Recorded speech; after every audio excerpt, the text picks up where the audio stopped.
Maraming humanga sa ngayon kay Mike Gansey ng Philadelphia 76ers sa kanyang unang off-season bilang president at GM ng Sixers mga idol ay marami na nga po siyang nagawa. Isa na ang blockbuster trade kay Jaylen Brown.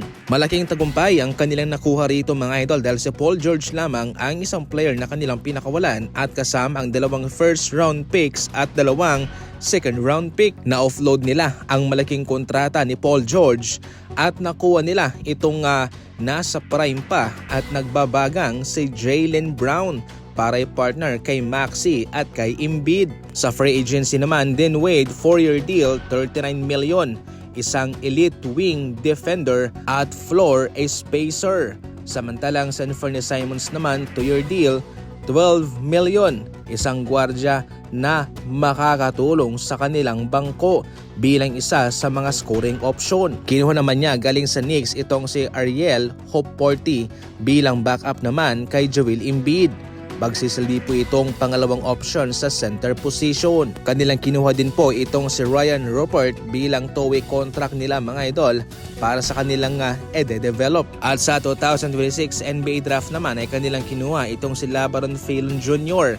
na isang sharpshooter sa 3-point line. Hindi na ako nagulat dito mga idol sa kinuha mismo ng Sixers sa kanilang draft pick dahil nga ang nagmamanage ngayon sa parent company nitong Sixers ay si Bob Myers, ang former president at GM ng Golden State Warriors mga idol. Ang gumagawa rito ng mga move na ito ay si Mike Gansey, pero mayroon din pong partisipasyon sa mga desisyon na ginagawa niya si Bob Myers. Ibig sabihin nun, mayroon ding impluwensya si Bob Myers sa kanilang mga ginagawang mga transaksyon. Si Bob Myers nga din po ang kumuha sa kanya bilang kanilang presidente. Totally mga idol, kitang-kita rito ang kagalingan nitong si Bob Myers at ng kanilang bagong presidente sa pagkuha ng mga asset na ito para makatulong sa kanila sa susunod na season. Si Andre Drummond na nga po ang pumalit sa trabaho ni Mitchell Robinson sa Knicks mga idol.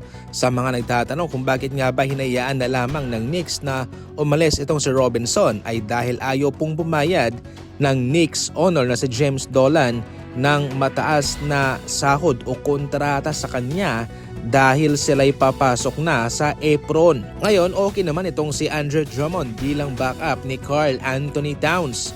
Itong si Mitchell Robinson kasi ay pwede siyang primary starting center. Magaling siyang dumepensa, multiple position, lahat magagawa niya. Si Andre Drummond naman ay perfect naman talaga siya pang backup kay Towns dahil matibay ang kanyang katawan. Sa kanyang kalakihan ay pwede siyang mangalabaw at high volume rebounder din po siya at malaki ang kanyang maitutulong sa mga second chance points para sa Knicks. Pwede rin po siyang maglaro ng heavy minutes para sa kanilang bangko, mag-coming off the bench. Yun ang kanyang magagawa. Mabigat dito ang pressure kay Andre Drummond mga idol dahil syempre defending champion ng Knicks kaya marami at mataas yung expectation sa kanya. Para sa mga NBA Fast Break balita, tumuto ka lang and as always, thank you for watching.